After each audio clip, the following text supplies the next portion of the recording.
Hey everyone, it's Aaron Scheidies here with Instagram Takeover for True Sport. This month is Mental Health Awareness Month, and I have an expert on this subject, Amanda Lebowitz. She's a licensed mental health counselor and mental performance consultant. I hopefully got that all right. And just somebody I know I've coached with before in triathlon camps, and really somebody I think is really, really knowledgeable and good at kind of sport performance related stuff. So thank you so much for joining me for a few questions. Thanks for having me. I'm looking forward to it. Okay, so first question, Amanda. Is there an optimal amount of performance anxiety that is necessary for kind of optimal sport performance? Short answer is yes. Each individual person has this optimal level of like stress or psychological arousal. Some people experience this as anxiety, but we tend to use those three words interchangeably to an extent when describing the relationship between stress and performance. And what the research shows is that for every single individual, stress is needed for optimal performance. But the level of stress that's needed for that individual is going to be based on a lot of different things like personality factors, the demands of their sport. So, for example, someone who is going to be sprinting might want a much higher level of activation or arousal than someone who is going to be shooting archery and needing a much higher level of precision. So with that, we want to learn how to kind of make friends with performance stress because it is going to be helpful for us up to a certain point or up within a certain range. And so being aware of when we are underactivated and overactivated is just as important as becoming aware of what that optimal level of stress is like when we're like in the zone. Does that make sense?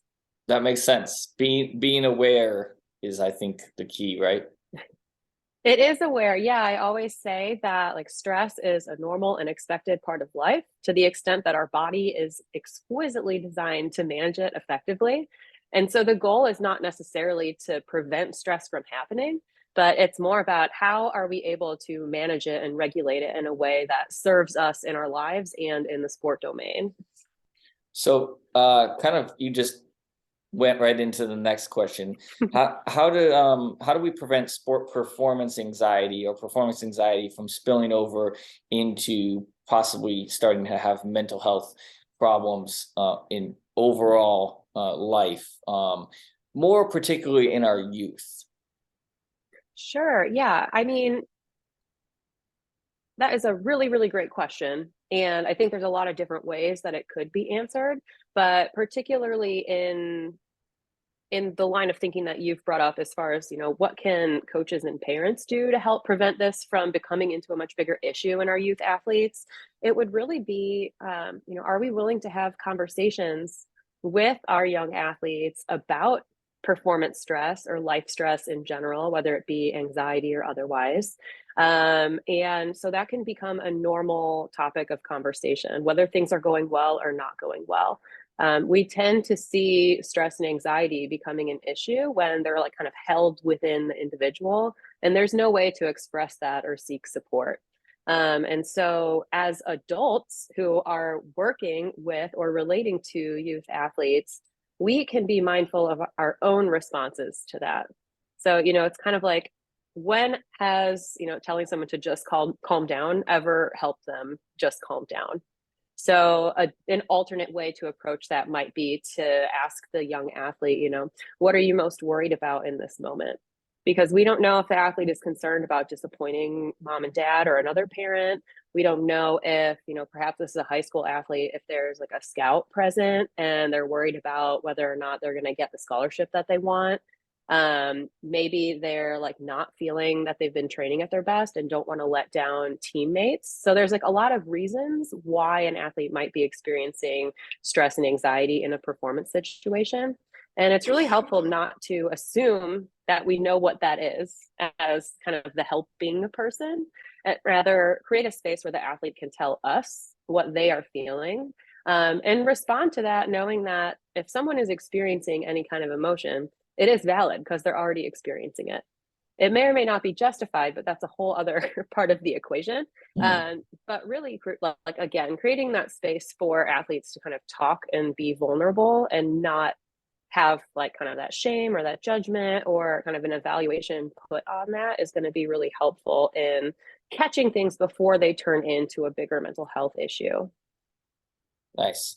So, with that, obviously these are going to be different, vary upon the person. Everybody's going to respond differently to different things. But what's one coping strategy that you may give to somebody to kind of help deal with some of this performance anxiety? Sure.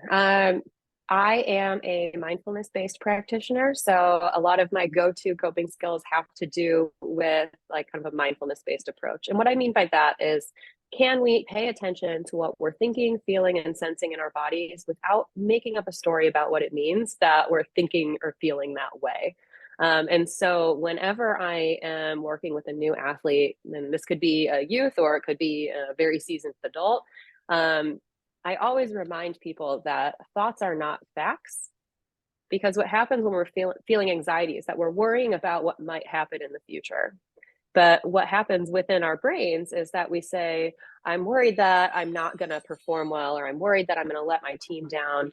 And our brain doesn't really know that it hasn't happened yet. It actually is like, oh, I lost the race. And then our body responds as if it's actually true, and then our brain kind of like adds more kindling to that fire, and that's how we get to the spiral of like, I underperform in a race and that means I'm going to be like living alone under a bridge in my 50s. Our brain will make that jump, which is funny when we're not experiencing it, but in the moment it can kind of go unchecked. So we can remind ourselves that thoughts are not facts and feelings are not facts.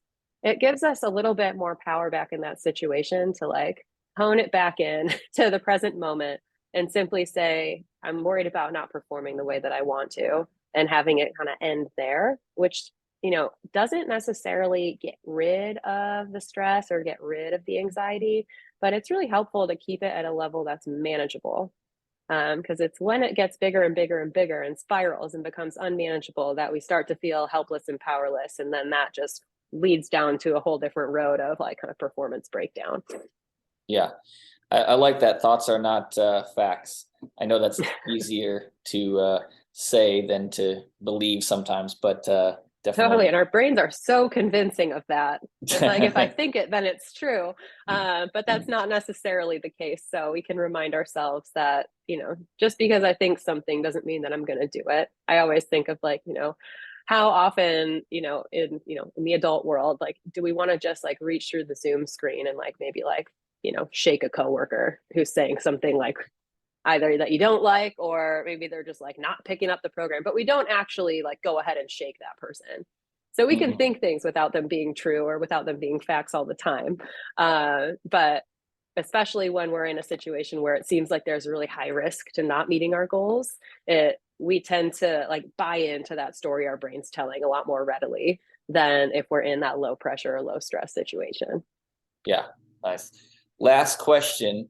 I don't know if this is the hardest one. We obviously have a mental health crisis in our country. I think that's kind of well documented and kind of known. But is there anything that you think we could do to really help this mental health crisis that could include sport? Yeah, I think that my answer is going to be much bigger than we can address in this video, but my, I really do think that parents, coaches, athletes, sport organizations in general would really benefit from taking steps to adopt a trauma informed approach to practice, whether it be, again, coaching, parenting, relating to other people, full stop. And what trauma informed practice simply means is that we assume that people are coming into situations with a history of trauma that we don't know anything about.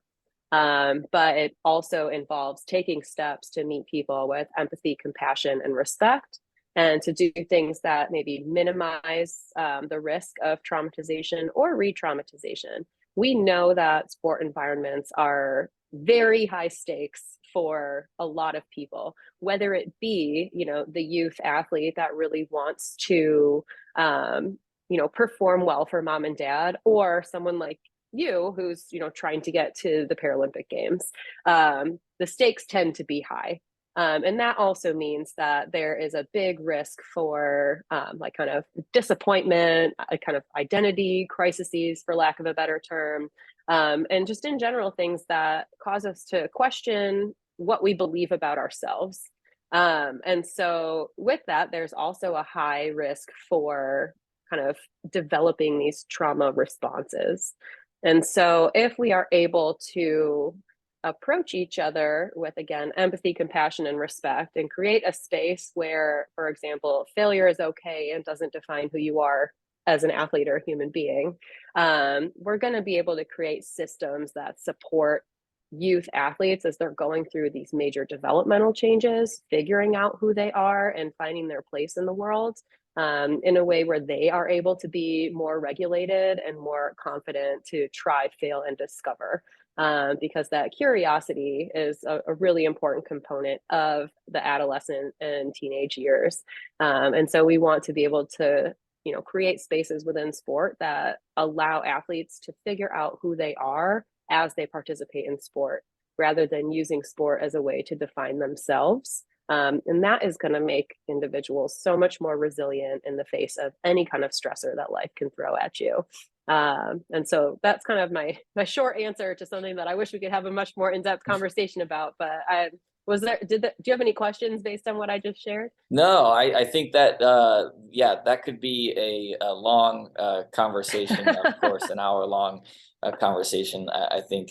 But no, totally. I think including sport in sort of the plan is important. But again, I agree with you that we want to include sport, but we don't want people to start making sport their identity, because then we might have more problems. So Mm-hmm. yeah. Yeah. But thank you so much for doing the short little interview. Hope everyone will enjoy it and learn from your expertise, because I know your knowledge is awesome and amazing. So thanks again for doing this interview. Thank you.